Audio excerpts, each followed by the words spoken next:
in the motor trade, I mean, you've got everything, haven't you? You've got parts and logistics and engineering and service and sales and marketing and software and, I mean, so varied.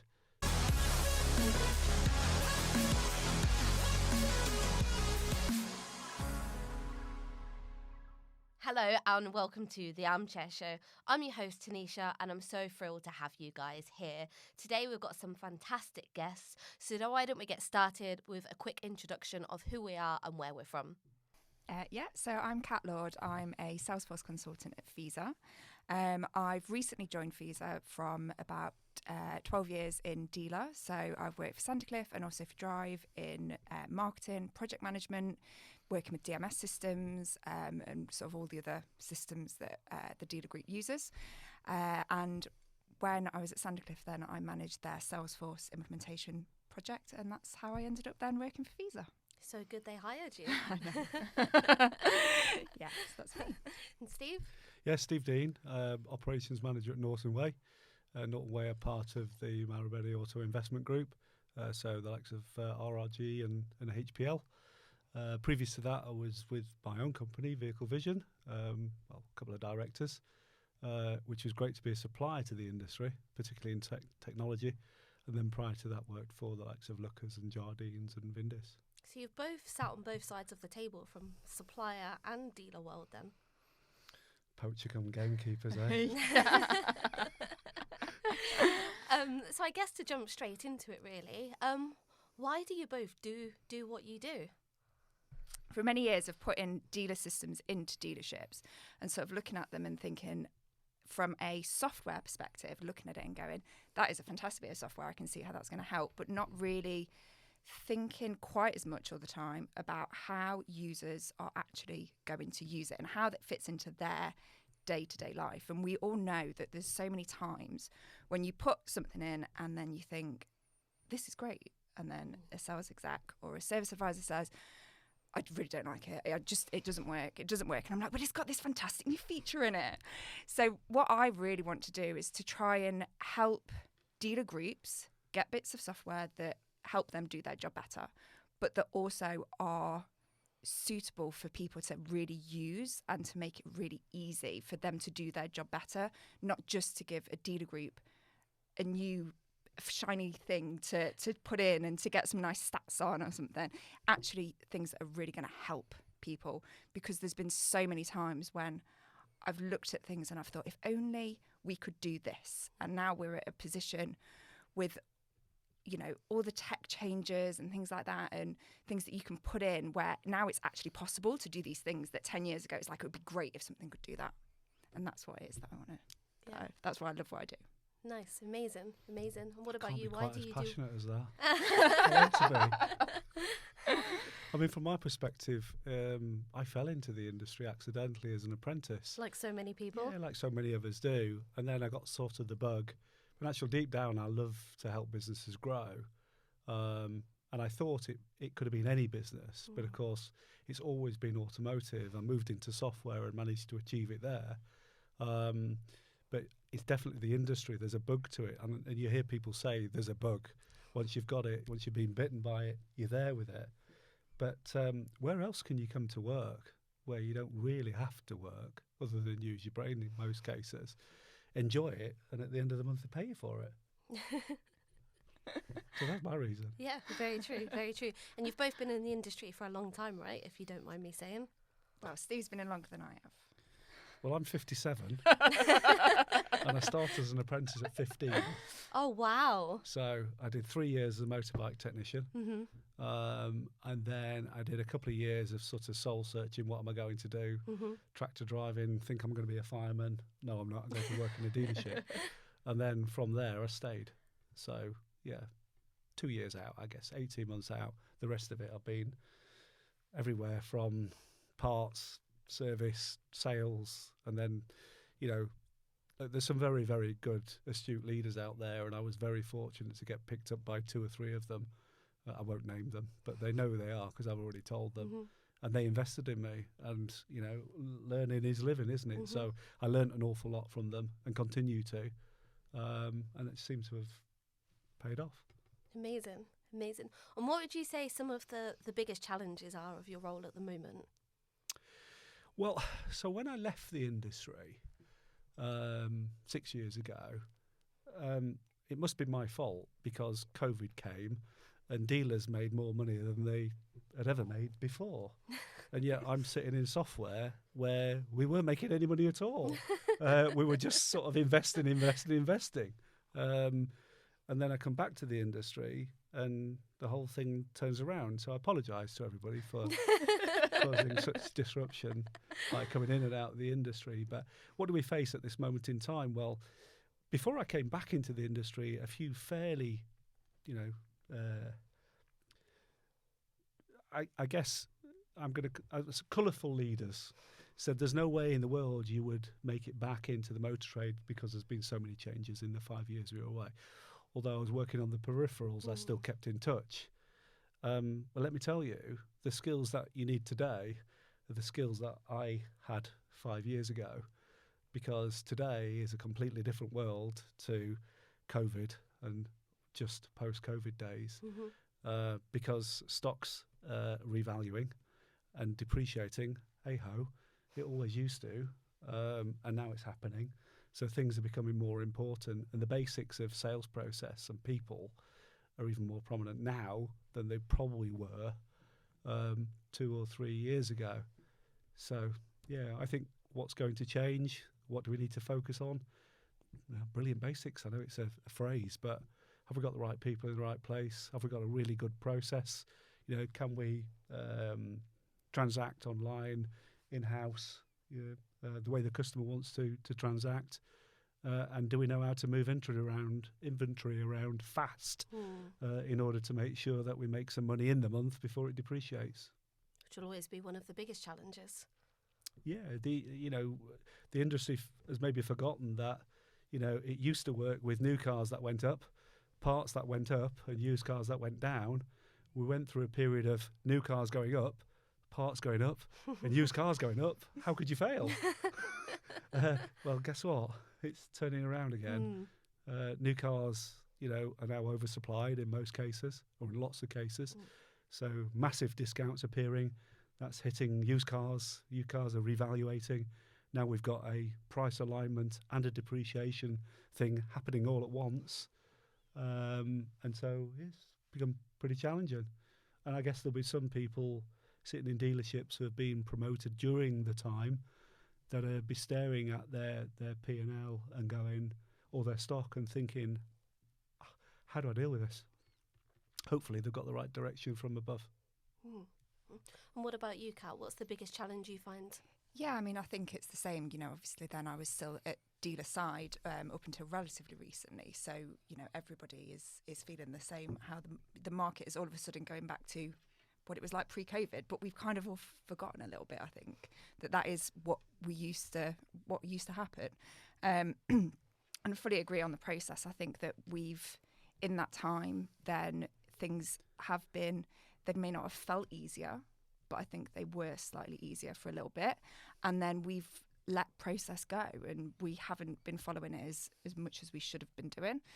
So it's just really important about going back to basics, like making sure that we're working hard every sort of area that we've got, and that we're making it work really hard. And also then with things like looking at new areas. So there's with electric cars that are coming in, and how are we going to make sure that we're making the most of sort of like parts upsells, because we're not going to be getting the service revenue that we would be getting previously. And it's just really looking at it and going, right, we've still got this traditional model that we can still work and we can still, make money from and do really well in, but also what else have we got? Where are the new opportunities that we've got that are coming in that we can find areas to, make a bit more, make opportunities from. And on a slightly more positive note, what would you say the best part of your job is? Oh, well, so obviously I'm still quite new. My main thing at the minute is I'm absolutely loving seeing how other dealer groups work, finding new challenges, and just understanding from the other side of the table and from the other perspective, and being able to help more more dealers and more people and having the opportunity to, build some great products. You? Well, for me, it's people. We've got some fantastic people in Norton Way, many of them being with the business for a long time. There's not been a lot of change in the business, but then all of a sudden there has been quite a bit of change. So from the majority of them people, I'm hearing, we had, X amount of years where we didn't learn too much, and now things are changing, we're learning more. So just working with people and them sort of seeing them learn and develop and, try things out that they've maybe never even tried before, and then be able to come on the phone and tell you the stories about, what's going well. I mean, it's so easy to spot what's not going well, eh? You can walk into a dealership and just point at things that aren't quite right, but how much effort do you put in to see the things that are actually going well? And the more you spot going well, the more goes well, hey? Definitely. And I think in our industry there's a little bit of perception really in terms of the types of roles that are available. What would you say to anybody that's maybe considering joining the industry at the moment? Kind of how would you overall, I guess, describe the industry and kind of what that's like? I mean, I never thought that I would end up working in the motor trade. Just that was never sort of. It wasn't like, I really want to work in there. It was that I fell into it. I saw a job that came up, and then I remember somebody saying, it was like what Steve said. I remember somebody saying, you'll either last 6 months or you'll be in it forever. But again, it was that I didn't want to be a technician. I didn't particularly want to be sort of sell cars. But then I've managed to have a career there's a lot that sits behind the scenes that I don't think looking from the outside people realise has to happen. It's the same as in, any other, at tech or anything else. So there's a lot that goes on that dealers really need support with, and I think sometimes it's getting that fresh set of eyes and coming from people who are outside of the industry coming in, I think can really help to bring some fresh thinking in. I mean, between us, we've got 70 years in the industry, so it must be a great industry to work for. Well, if you think about it, it's so diverse as well, isn't it? Because a lot of industries you might see as being specialist in their own little individual industry, but in the motor trade, I mean, you've got everything, haven't you? You've got parts and logistics and engineering and service and sales and marketing and software, and I mean, so varied. So, you can come and join the industry, find out what you really like doing, enjoy doing, and the chances are, as Kat just said, you can probably find a path which lines up to your strengths. Yeah, definitely. And doesn't feel like work. So you mentioned you started as an apprentice at 15. So how did you go from apprentice at 15 to where you are now? What did that path look like for you? Well, you said there would be no difficult questions. So I left the apprenticeship at 18. I then started working with a company called Fleming Motors, which was quickly bought out by DC Cook. And DC Cook had some amazing, amazing programs for management. And, you could put yourself on them or you were identified to be on them. And so I managed to work with businesses who invested in people. Some of them people who were in DC Cook have got very large, successful businesses in their own right. Richard Teaton, to name one, who actually employed me as a trainee salesperson. So he invested, and so through programs, I'd be very lucky. I think I can certainly count a handful of very, very good leaders who have invested time, effort in me and given me direction, and I'm grateful for that.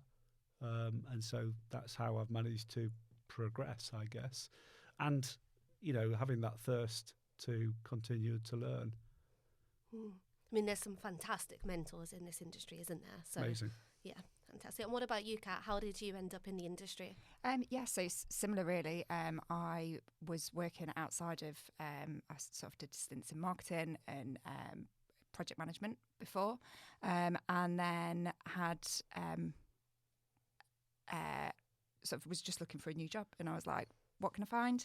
Saw that there was one at the local dealership that was sort of just down the road in data admin. So I was there, and then I was given a chance, and I was the vacancy for marketing manager for the group came up, and I was really lucky, and I just got given the chance to do it, and then that was sort of where it then moved. I was there for a few years, and then I was left to go on maternity leave, and was then offered a role at a different company, somebody who I'd worked with previously, who was like, "We're looking for somebody, and again, you'd be great." So I'm just, again, it's the same. It's that I feel very blessed that there were people who took a chance and believed in me when I wouldn't have felt that I could have gone for some of the roles that I've had unless there were people that believed in me and pushed me to do it and supported me while I was doing it as well, and learning how to do the job. I think that's probably one of the most common themes that comes up on this podcast, is how so many people have ended up in the roles they are now thanks to amazing mentors and amazing support that they've had, that I think is one of the things this industry is very, very blessed with. I think very similar for me, the reason that I am where I am today is thank you to some of the amazing mentors that we've had in this industry, that it's such a wonderful, positive industry to work for, isn't it? Which is so special. So we're obviously coming towards the end of a year now, going into 2024. So what do you think dealers should be preparing for right now? So the last couple of weeks of the month, what should they really be doing to have a brilliant 2024? Shall I go first? Well, I mean, from my perspective, I'm going to start with people, making sure we've got the right people in the right place, doing the right things. And in many cases we have, but, we are preparing for 2024, which I think will be slightly different to the way that 2023 is, and certainly different to 21 and 22. So getting the right people in the right place, making sure that they've got this, the tools to do the job.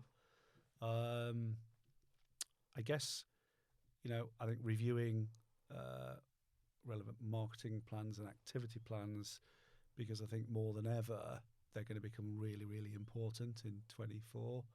Because I think we're definitely into a push market, and so I think we're going to have to revive a few skills that's maybe been a bit dormant for a while, but it'll be good fun.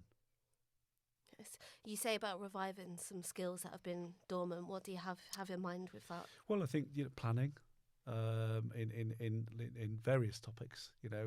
Sale events that we've probably not been as good as we should have been. Focus on stock management, speed, all in time. Focus with the customer.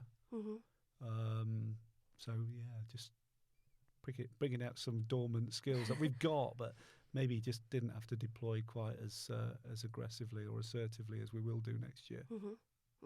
And what about you, Kat? What? Yeah, I think as well it's making sure that you're making the most of what you already have, and making sure that the customers that dealers have that are there, they're helping them to find their next car and sort of really build that loyalty. It's something which we know consumers, it's not as prevalent as it was a few years ago. And how can they make the most of people who they already have? They know who they are. They're not having to go out there and try and find new customers all the time, because they're looking after the ones they already have, and really sort of making the most of that, which I think is going to be an opportunity that people can really sort of make the most of. Amazing. Thank you very much, both of you. You're welcome. Thank Perfect. you. Thank you. And that's a wraps on another episode of The Armchair Show. Don't forget to hit the like button and subscribe. Now, if you have any burning questions or topics you'd like us to discuss, let us know in the comments.